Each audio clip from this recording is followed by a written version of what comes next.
our good friend Andy McCarthy, the author of Ball of Collusion, a former assistant chief U.S. attorney. Andy, so good to see you. Good And to see you, thank you Dana. for your patience, and happy early Thanksgiving to you and your family. And to you and yours. I actually thought for the last couple of weeks it was the Democrats hacking us. So I'm glad we're back to the Russians. Yes, That's good. for now, but then that could change. That could change. And I have a question about that as well. Actually, let me start with that before we get into the legal stuff, because I was looking at some of the individuals that Joe Biden he's piecing together his cabinet, and I thought our mutual friend Ari Fleischer made a very good point, because one of those individuals that's being considered is someone who has zealously defended the Steele dossier, Jake Sullivan, who is now an incoming national security advisor to the Biden campaign. Do you also think, and it does seem weird that anybody who was associated with that dossier, either defending it or sourcing it or anything, none of those individuals should be allowed to get this close to the White House and power, basically? What are your thoughts? Well, I think that the Steele dossier was commissioned by the Clinton campaign, and the more we've learned about it, the more we see that this was actually something that was spawned by the Clinton campaign. And there's much more to the Clinton campaign being Right. active on this than there is to the Russians being active on it. That said, Sullivan is being picked for a White House staff position, so he's not subject to confirmation. I've always been of a mind that it's probably not worth doing flip turns over who the president decides to take advice from, because you really can't police that. President can take advice from whomever True. he wants. So if this was a confirmation position, I think it would be uphill for him in light of that background. Right. He is a very experienced guy, and he's more more mainstream center left than a lot of people that could have been picked.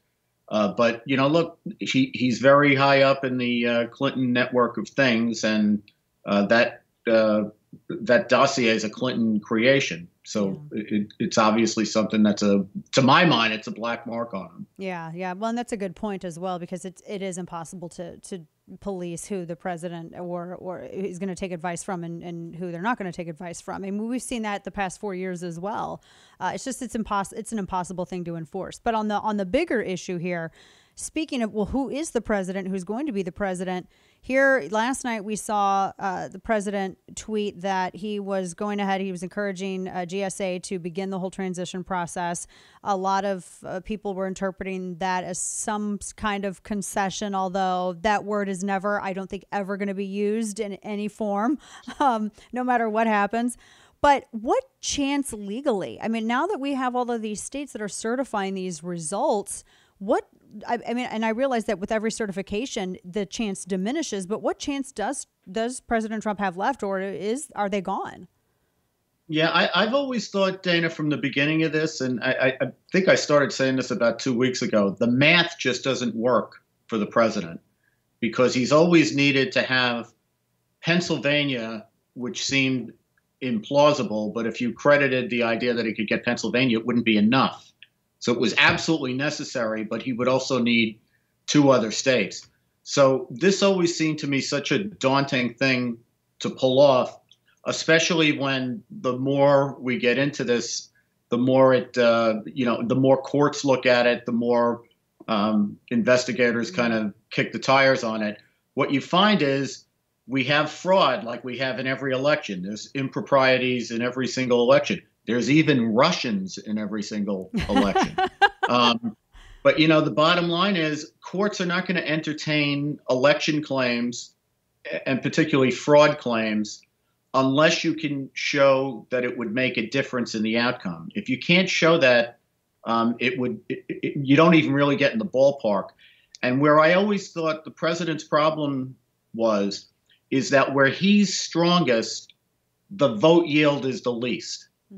And where he makes extravagant claims, those are not claims that the courts are going to consider. So there's always been kind of a mismatch between, what he can show and what he's asking for. And a good example of this is in Pennsylvania. The case I think the Supreme Court should have taken deals with do state courts have the right or the power to change state election law in the middle of an election? That's a pretty strong legal argument that they don't. But when we learned how many, what happened in Pennsylvania was they extended the time for receiving votes by these boards of elections by 3 days. When they got to the end of that, it turned out there were 9,500 votes in those last 3 days, and he's 83,000 behind. So you can make a very strong legal argument, but it doesn't get you where you need to go. Yeah. And then on the other extreme, he had a couple of voters who joined him in this litigation in Pennsylvania that got ruled on Saturday. And what the judge said is, to the extent these two voters shouldn't have had their votes discounted, the remedy for that is to count their votes. It's not to discount the other 7 million people in Pennsylvania. So they're simply not going to throw out hundreds of thousands of votes because you can show a handful of improprieties, especially when we all know improprieties happen in every single election. Exactly. No, and that's a very good point. What do you make of the theories that, well, it's not going to be one massive steal in one state. It's going to be just enough irregularities in enough states to actually do the deed? I mean, I understand that argument when it's made, it seems plausible, but at the same time, it's just a fire hose of information, for the lack of a better way to put it. How do you interpret? Is it even possible to do something like that, to where it's impossible to unravel this in short time? Yeah, I think it sounded better on the drawing board a couple of weeks ago than it does now, because as you just pointed out, they've started to certify. Right. Now, certification isn't, like a lot of people have said. I saw some reports that said that because Michigan certified yesterday, that cements Biden's victory in Michigan. That's an overstatement of it. I'm not saying it's an insignificant thing. It means it's one more thing legally that you would have to unwind. And at a certain point, you have so much you have to unwind, it's impossible. I actually think we're past that point. But the magic day, as far as the federal law is concerned, is really December 8th. There's some argument, Dana, that it could be extended to December 14th, because that's December 14th is the actual day that the Electoral College meets and votes in all of the states. But the safe harbor day under federal law is December 8th, where if you've certified by that day under the law that existed at the time the election took place, that's the end of it at the state level. And the only place you could do anything about it would be at the federal level in Congress, not really in the courts. So it's all said and done by December 8th. But, I think he's had a math problem from the beginning, and I just don't think he can overcome that. There's a lot there. We're talking with our friend Andy McCarthy, author of Ball of Collusion. And Andy, it is also a race against time, too, because when you have irregularities that take place in an election cycle, and here we already have states going through the certification process, then you mentioned the magical date of December 8th. You really are up against the clock in order to make the case to stall anything out to the point where you don't have already the Kinko's created office of the president-elect and the press conferences that they're having and everything else. I don't know that we've ever, I mean, obviously with exception with Gore v. Bush, we've never really been to a point where we've gotten this far and it's still being contested. Let me put this hypothetical out because and I bring up the against the clock in that, well, what happens if they keep, the legal team keeps at this and then they find something, they unwind all of these legal challenges, but we're already well into a Biden administration. How does that even play out? How does that get resolved legally? The thing is, Dana, I always find in these things, especially when we're having legal arguments, we kind of look at the one issue that we're arguing as if issues existed in a vacuum and there was nothing else in the world. But that's a kind of an artificial way to look at it, because all of our values and all of our interests compete with each other. So the thing that we are dealing with here is not just our interest in getting the election right. There's also a powerful American interest in having a president up to speed and ready to go on January 20th at noon, when the Constitution says the next presidential term starts. Because at that point, we need to have a president who can effectively defend the interests of the United States. So getting the election right is very important, but it's not the only thing that's important. And in fact, when our constitutional governance started, the president didn't take office until March. They moved that back to January because they realized it was bad for the country to have a situation where, you elected someone in November and the person didn't take office until March. That kind of a lame duck session is bad for the country. Having someone who's not perceived as the president going forward is bad for the country. So I think at a certain point, the most important thing, from November 3rd, after, a couple of weeks after that, let's get the election right.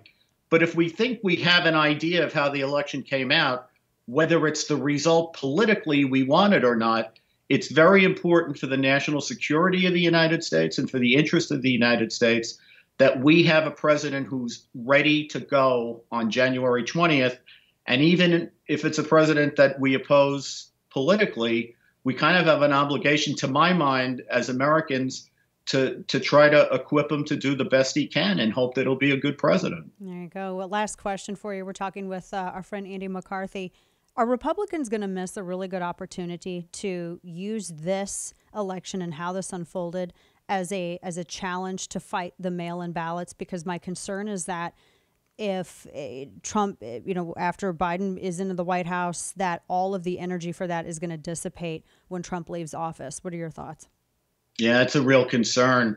I think you really have to strike while the iron is hot. If you don't do this now, especially, if assuming they win at least one of these seats, the Republicans do in Georgia, you'll have some opportunity to horse trade and maybe make some progress on that.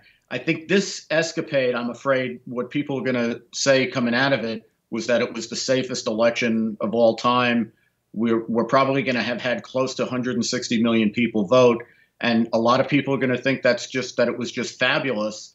And they will overlook the problems with the mail-in voting. Hopefully the next election, we won't have a pandemic, which will give everybody kind of what they thought they had this time, which was license to throw all of the rules out and a lot of the election integrity measures out. I'd really like to see, I would like to get rid of mail balloting altogether.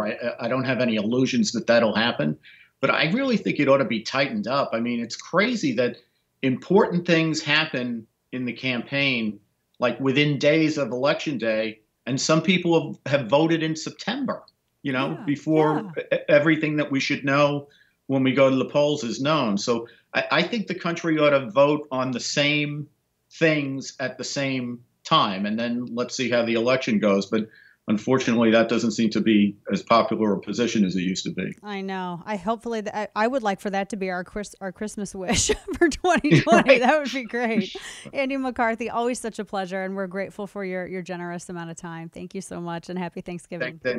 Happy Thanksgiving. Take care.